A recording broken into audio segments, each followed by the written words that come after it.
Hello, folks. We are back with Zelda the Minish Cap. Last time, we went through the opening cutscenes and things like that, and we got our hat, which was pretty interesting. Oh! And this time, I'm joining Ian on his little quest, and Blake's not here. So... Okay, so here's something weird. It says... So they're talking about what I was discussing in the last episode about the Minish and how they helped create this hat. Well, they didn't create the hat, but basically they created the Pickery sword and all this stuff, and it's all very well explained in the first part. But anyways, what he's talking about is you can use things like stumps. I'm pointing at it like people are watching me. You can use things like stumps, turned over jars to go on top of them, and you can shrink, which are pretty interesting. And it does this weird thing, and you shrink, which is kind so of you like go into the stump. Yes, That's but then cool. you leave, and then you go out as a tiny person. So it's kind of like the gimmick of the game is that you shrink. That's kind of weird. Yeah, it is, but it actually makes the Does game. it help? Oh yeah. Well, it's a key part of the game. I mean, you have to do this in order to solve puzzles in the game, and it's kind of a key component. Plus, like I can go under here now. Oh yeah, that's cool. So the whole point of me doing this and getting the hat and How stuff. do you get back to like normal size? Yep, shit. You have to find another stump, Oh, okay. and you have to do it again, and then you will grow from there. Oh. So now I'm going into a Minish village, and the reason I'm doing this is because, like in the last episode, and the princess, got turned into stone by Vadi, who is the antagonist for this particular game, and so he also broke the Pickery blade, and apparently that's the only way to stop him. And in order to figure out how the Pickery blade was forged and how to put it back together, we gotta talk to the Minish because they made it. Oh, by the way, happy belated 4th of July to those of you who are watching. Yes, and a big whoopsie doodles, I forgot to put a video up on Monday, but it's mainly because Monday was Jake's 21st. It was my birthday yesterday. So for the 3 or however many people that are watching. The 3. Okay, so right now we can't understand the Pickery. That was what that was all about. Like if you go and talk to them, like you can't, or the Minish, Riki, the Poco, Minish. T-Po. Yes, you can't understand them. So you have to get a what is it? I think it's a like book. A translator? It's a book or something. I don't remember exactly, but basically there is something you have to get in the village in order to understand. Now it. I have a question. Where is this like in the order of Zelda games, like chronologically? Well, hey, if you watched the first episode, I talked all about it. Oh. This is the... I did. No, I did watch it. I swear to God, I watched it. I just don't remember, I guess. Preflight Jones. So boring. The people involved in it don't even watch. No. I watched the entire video. I just don't remember what you said about it. It is the second game in the timeline. Okay. The first game is Skyward Sword. This is, yeah. And this is the second one. Okay, so this guy is like the translator. So in that one, he doesn't even have a hat? Skyward Sword? Yeah. Well, the thing is, I never played it, but from the screenshots I've seen, no, he does not have that. Wow. So you need this thing called a Jabbernut, and apparently then you can understand it, and you have to eat it, which is really weird. But I guess it's the game's way of like making the game be longer. So the Jabbernut is over here, and it's down here. Hey guys. Doot. It's gonna happen. I'm wit and ready. Okay, so this is the Jabbernut. Looks like a hoppip. I know, right? Doesn't it? Yeah. So then you eat this thing, and now all of a sudden you can talk to everyone. Anyways, Jake went to go get a Gatorade. And in the meantime, we now can talk to the Minish. And what we're going to do now is we're going to... So I think the Dark Magician is actually a really good card. It is a good card. So we're going to go talk to the Elder. Funny joke from our old channel. Old channel. Don't subscribe to it because it's an old channel. So now we have to talk to... This is the Elder. Oh, you speak our language. It's been such a long time. Blah, blah, blah. Please enjoy your stay. Thank you for the awful. This is the child. Whatever. We're here to... We will need to reforge the broken Pickery blade. That's the whole point of the game for this beginning part here. If you want the Mercury Blade reforged, you need the 4 elements. Ah, that's our first 4 dungeons. Only by infusing the energies can new blade be forged. Here's a map where you can find these elements. Okay, so up in the left-hand corner, upper left-hand corner, we have the fire element. In the bottom left-hand corner, we have air. In the middle right is water, and in the bottom right is earth, and that'll be our first one that we have to do. Talks about it right here.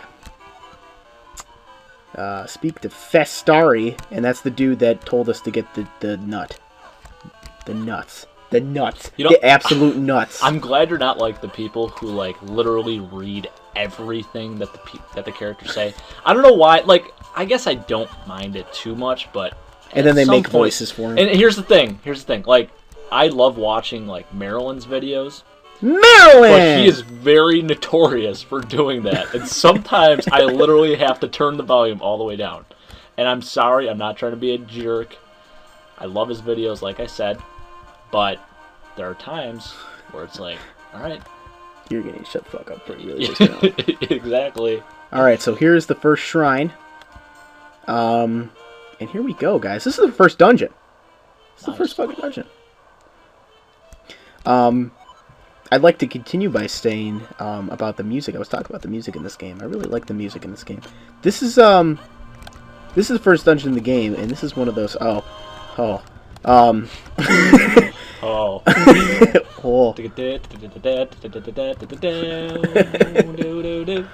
No. So this is the first dungeon in the game, and it's got some decently intimidating music. This is where we're going to get the Earth Shrine. What's up with that glow around you? Well, it's because it is dark, you see. Okay, that's what I figured. And the only way to make it not dark... Use flash. Sand slash. No, see, what you have to do is hit a button, another button, another one, another one.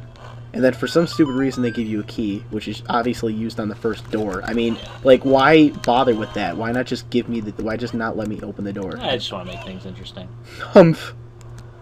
It's a locked door. I gotta say, though, the graphics and, like, just everything about this, yeah, it's pretty darn good. For a Game Boy Advance game? Yeah, really good. Isn't it? Impressive.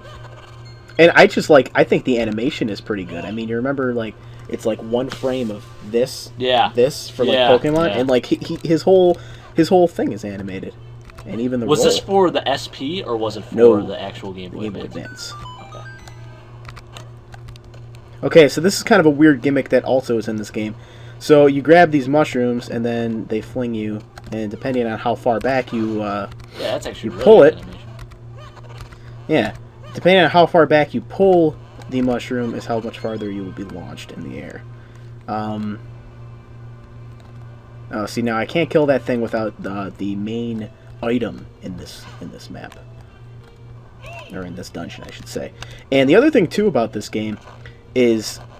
So, okay, yeah, well, I'll explain that in a minute. But the other thing, too, about this game is they changed up a lot of the items. There's not really that many like classic Zelda items, like the hook shot. I don't think now I don't remember if that's in the game or not. I'm pretty sure that's not in the game, but I don't remember. The only one I can think of, which isn't really even a classic item, is you get the Pegasus boots later on, and you actually don't even get them in a dungeon. You just randomly get them. But it's kind of unlike Zelda. Zelda usually introduces like one item a game. So I had to set fire to those vines so you can get the barrel to move. Oh, that's cool. Yeah. It's a very interesting little thing here. And you do that so you can get into these new spots. And it's kind of how you move throughout the dungeon. It's the main place, basically. Okay. Oh, shit. Get that. Alright, so... we'll move on from here. Oh, you can't do that. So, Jake, what is your experience with Zelda? You ever play? I played the Wind Waker. I beat the first dungeon on that, and that's about it. Then I kind of just stopped playing altogether. And actually, I borrowed it from you. You did? Well, I didn't actually borrow it. You left it over my house, so I played it. And it was fun. I liked it. I thought the Wind Waker was fantastic. It is a good game. I had a great time like playing it. It was just I don't know why I didn't continue with it, but it's and then I do have Ocarina of Time for the N64, and I beat the first dungeon on that too, and that's about it. So what we have here is the map screen, and that is quite interesting because I think. And I also have. Did I get Majora's? No. No, I didn't. You got Majora's Mask. Yeah. Did you get it in a box too? I actually did get the box with it, but it was really shitty. And you needed something for the N64. What did you need for the N64? You have to get a jumper pack in order to play that game. Yeah. Okay, so I think I got you Ocarina of Time. Yeah, you did. It was fun. Yeah, no, I have no problem with the game. I think it's an awesome game, and definitely one of the greatest for the N64, in my opinion. It is one of the greatest. In fact, I never had an N64 as a kid, which kind of sucked. That was like my system. Jake that. had one, and I still love it. I mean, I don't play it as much as I should, but I want to get back into it. How did it? Hopefully, we'll do a couple of Let's Plays. Hold on. With, what am I doing? The N64. Yeah, we will. I ended up getting an N64. I bought it. Ian's actually on a quest to collect like all the systems. It's not going to happen. Trust me, he's doing pretty well. He's got a good amount of systems. I have not including portable systems. He's got all like the newer. He's got almost all the 6th generation consoles, except the original Xbox. But he's working on that right now. And then what else? Well, no, that dude is not going to give me that. So did he respond? Yeah, he gave me a counter. Okay. What did he say? I was trying to buy the original Xbox on eBay. Because the thing is, there aren't that many like flea markets or anything around here. There was, and it was awesome. Yeah, and now it's gone. Fantastic. I loved that flea market. Remember you bought Shaq Fu there? I did. It was cool. Awesome. Yeah, we were trying to find Toe Jam and Roll. Yeah. Every person we went to, the one guy's he's like, oh, this is a great game, man, but we don't have it. But yeah, and that's where I got my N64, and I only got an N64 like 2 years ago. 2 years ago, right? Yeah. Yep. Jeez.